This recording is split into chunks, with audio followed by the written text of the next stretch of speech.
Hi guys, it's Wendy here from Wendy Wise Beauty. Thanks for stopping by. Today I will be doing another 10-10 video fragrances which just really blew me away. Some of them were perfect when I first got them, and others after maceration they became perfect. These are fragrances that I just cannot stop using.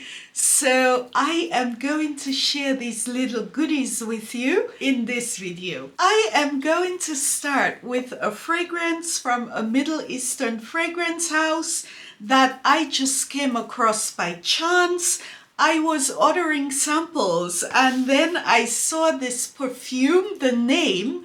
It's really what called out to me. The brand, it is called Nylaa, L-Y-L-A-A. I think this is how you say it.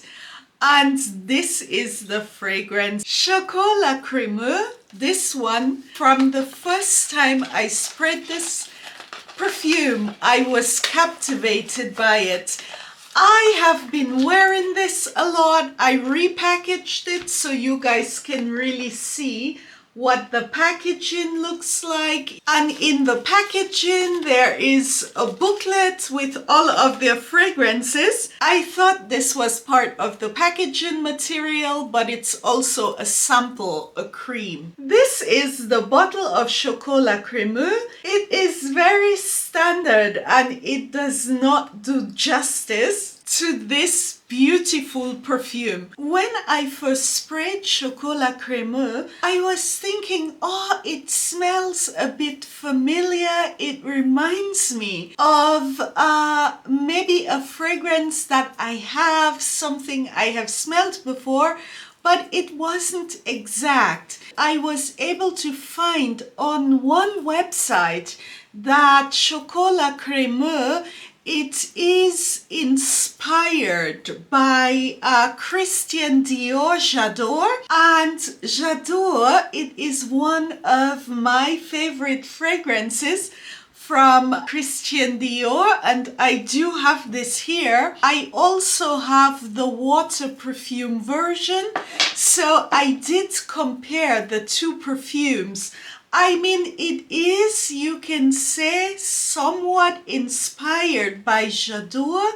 It is a bit in the same floral family, but they are not exactly the same perfume. Guys, I knew this was something really nice because I wore it the last time I was at the hair salon, and my hairdresser, who is, you can say, so high maintenance, yeah? I walked in and she immediately asked me what I was wearing, and I was like, oh crap, you know, because this fragrance, it's not even costing 30 euros, but she insisted on knowing which one it was. She said it was so pretty. And the next other two ladies, they came over and they said, oh my God, yes, this is a really nice fragrance. So I had to tell her which fragrance it was. And I said to her, okay, it's a fragrance from an Arabian fragrance house. And she said, oh, normally I don't like the fragrances from these Middle Eastern fragrance brands because they always have oud and they are too strong. So I told her, no, this one, it is from a Middle Eastern line. And she actually took the name of the fragrance and she said to me, this is definitely a fragrance she's going to get. I have not reviewed this because, as you can see, I have been so busy wearing this and enjoying it.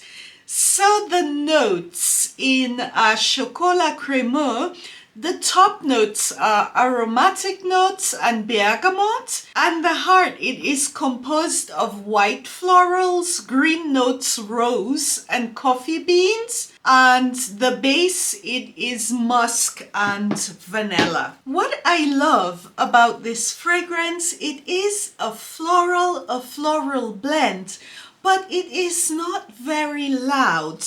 When I first spray this, the opening, it is already floral.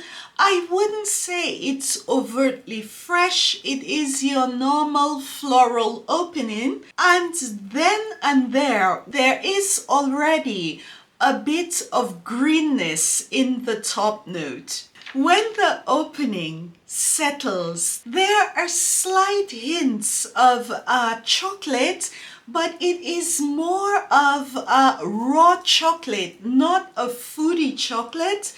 And in the notes, it says aromatic notes, but there is no chocolate listed. It is marketed as a gourmand floral, but it is a bit gourmand, but it is not foodie in any way. There is no very strong chocolate note. There is just a slight hint of this raw cacao, which makes the fragrance very sexy. It makes it different. And this is the difference between Chocolat Cremeux and J'adore. J'adore does not have this bit of a chocolate feel, a chocolate nuance. I do not sense a lot of this coffee bean note. The middle, when it settles, it is floral. You have these chocolate nuances, but there's also a bit of sweetness that I do like very much. And on the skin, when the fragrance is in the base, you know, when it finally settles, a bit of this sweetness, it still remains. This is a gorgeous fragrance. The base has a bit of an earthy feel to it. There is vanilla and musk, but the musk, it's a lot more pronounced than the vanilla. The vanilla is there, but it is not the main note. It's the musk laced with florals. There is still a tad bit of greenness, and every now and then this cacao nuances are there.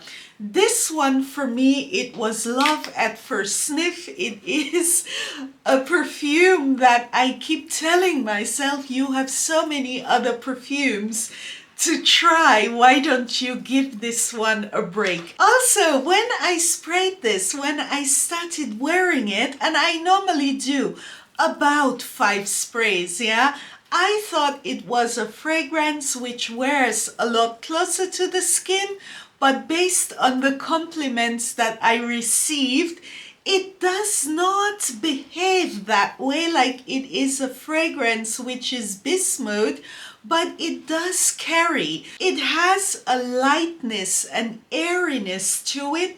It does open a lot, and it does have very good lasting power. So I think this is money well spent. And I do love J'adore very much, but this one, it is a different take on J'adore. When I spray it, the opening, it's quite similar, but this chocolate, this bit of a gourmand touch, it makes it different. There is also one called Choco La Passion, I believe, and I did see this one being featured a lot more on TikTok, but the Cremeux version, I did not see a lot of videos. The next one that I have, this one, it is from the house of, what is it? Maison Asrar, and it is called Rose Honey.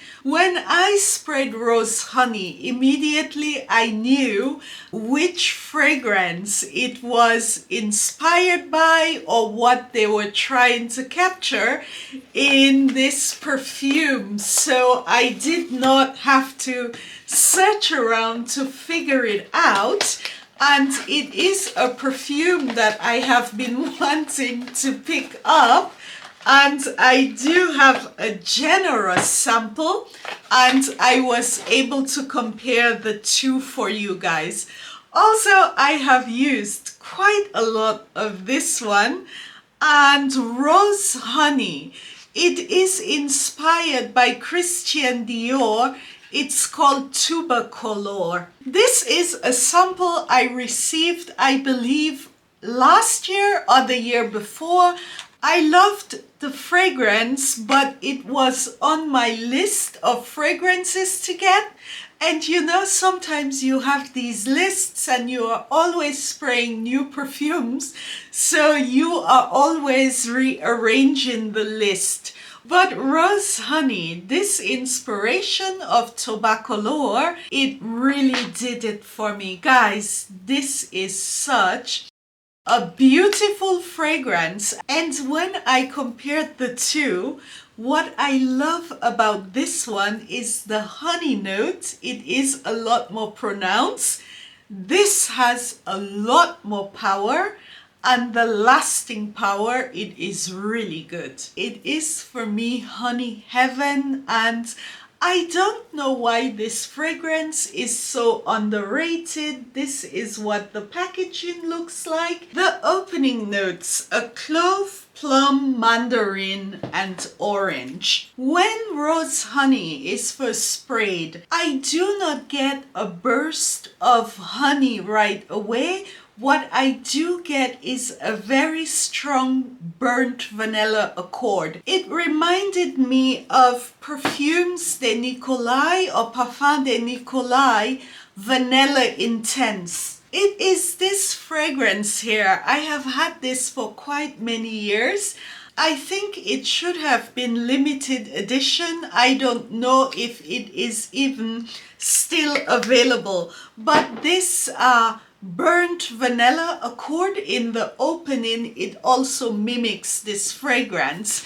However, this burnt vanilla, when it settles, then this really honey aroma, raw honey aroma comes out. And this is so beautiful because it's very intense. It is very similar to Tubercolor. However, this dose of honey in Rose Honey, it is a lot more pronounced. The clove note in the opening, it is also very nice. It is, you can say, a spicy burnt vanilla accord. It is a bit of a rough opening because the fragrance, it is called Rose Honey, so you would expect a bit of a rose floral accord, which is what I was expecting, but this is no floral rose fragrance. The heart notes are tobacco, labdanum, and mate. And mate in fragrances, it is supposed to give a bitter herbal tea note. This is at all not very herbal, but what this note is supposed to do, it is supposed to tone down floral notes, and the rose note, it is not at all very present. I think if anything, there are little hints there in the dry down, but this is really a yummy, scrumptious vanilla and honey fragrance with spices. Honestly, I don't know why this is called Rose Honey. Maybe the honey is supposed to be as fragrant as a rose. The base, it's honey, tonka bean, and vanilla.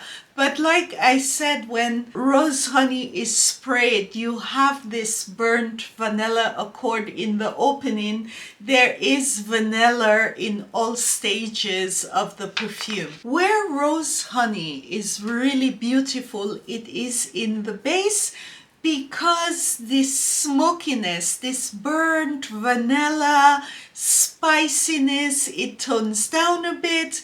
There is vanilla and there is this fragrant honey with a bit of spiciness. It is not at all your everyday, boring vanilla. It is really tobacco lore, but this one, it is amped up a bit. It is not a fragrance for everyone. There is a bit of sweetness, a nice dose of sweetness in the perfume, but you can really smell honey. In terms of inspiration, I would give this, I would say about 75-80%, because rose honey, it's a lot more amplified, it's a bit more spicy. But if you are looking for something different and you have not tried this, this is definitely one to set your eyes on. As you can see, I am giving this a lot of wear in the fall. It is perfect, especially on days when it's rainy and I am looking for a nice little pep, you know. And what I love most about this is that I was not looking for a dupe for Tubercolor.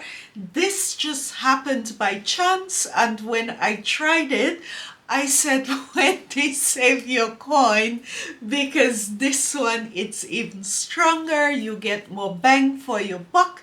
So I can spend my Tubercolor coins maybe on Patchouli Paris for Christmas. The next one that I have that I cannot put down at the moment, it is called Histori Doria. This perfume, it is from Afnan, and this is what the packaging looks like. This is so pretty. It's different. I know you guys have been seeing this in my backdrop for quite a while. I am so behind with filming, but this is the packaging. Believe it or not, I bought this close to the end of summer, because at that time I did see Histori Doria on a few videos with people doing fall trays. When I first tried this fragrance, I was just like, what are people talking about? This is a typical, you would say, spring fragrance. It was very closed, and all I was able to get was, you can say, a light floral fragrance and nothing which had to do with the fall. I was thinking maybe, okay, if we are having an Indian summer, this would be nice. So you can say prior to maceration, I was not so keen on Histori Doria. After sitting here for a couple of months, Histori Doria has changed so much. It has gained a lot of depth. The woody notes are there. They are not very strong, but they complement the floral note. It opens. It is absolutely beautiful and a completely different fragrance. I got this at end of summer. Like I said, you could say end of August. And I would say around the October mark, I became absolutely obsessed with Histori Doria. This little baby, it has notes of raspberry, lemon zest, and orange blossom in the opening, and then the heart note, it is ambroxan, tuberose, jasmine, and mandarin. And the base, you have woody notes, musk, and jasmine sambac. Prior to maceration and the woody notes kicking in, you know, I said, okay, this is something for spring, summer, and not even then. Like I said, it just wouldn't open. But now, oh my God, I always say, okay, you should not have to allow a perfume to macerate for so many months prior to it reaching its full potential. But this one was definitely worth it. This was almost on, you can say, my list of fails where it was not living up to my expectations. Now that it opens up a lot more, The opening is so pretty because it is floral, but I do get this lemon zest aroma. The perfume, it's alive. It is not just your everyday floral fragrance that you would wear in spring. It does have a bit of body, a bit of bite. There is a lot of orange blossom in the opening, but also there are nice undertones, nuances of this raspberry. For the first 3 to 5 minutes, it's more floral, with this zestiness. But when the woody notes kicks in, this is so beautiful.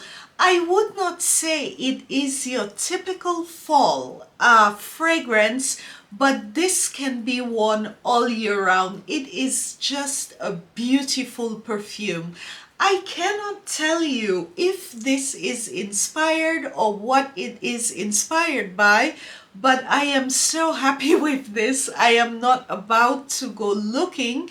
Should I come across it, I will let you know. Also, when I first tried this prior to it macerating, there was a bit of a pencil sharpener accord in the, not really the dry down, maybe after I would say 10-15 minutes. This is now completely gone. I think this has been replaced by this nice sweet woody accords, woody notes, which blend and work so nicely with the floral notes. It is more white florals, orange blossom, but this is so pretty. It is a fragrance I think all floral lovers would like. If you do have this fragrance and you are not liking it, please give it a couple of months, because if you have the luck that I do, you will end up with a beautiful fragrance. Next on the list, this one, it is Mughal Fort. I did do the first run through on this perfume in the fall when I did a Lattafa haul. I did like Mughal Fort. I thought it was a very nice fragrance. However, now that it has macerated for a few months, it has gotten even better. This is such a nice gourmand fragrance.